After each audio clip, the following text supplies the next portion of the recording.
We've got a debt ceiling debate coming up, no doubt. Why does Congress insist on having these debates over the debt ceiling when the government, when Congress Because says, we're broke. when Congress says we approve this spending bill, they have approved the spending, and then to come out and say, we well, don't have spending bills. We haven't had spending bills in years. We haven't had a budget passed in years. So it's 3 or 4 years since we've had a budget. It's 3 or 4 years since we passed any significant appropriation bills.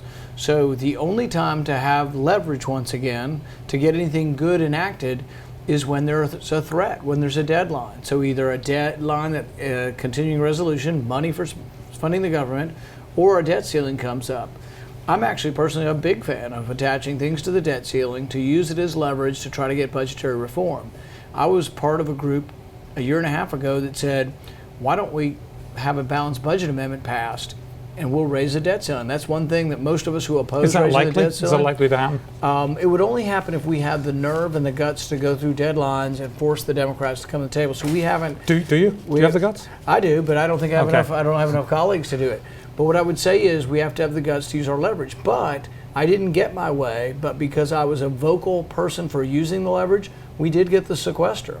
The sequester is a step in the right direction. For the first time, we are now having some restraint in the growth of spending. We didn't actually cut spending, but we're restraining the growth of spending, all because some of us stood up and said, we're going to fight for what people elected us to fight for.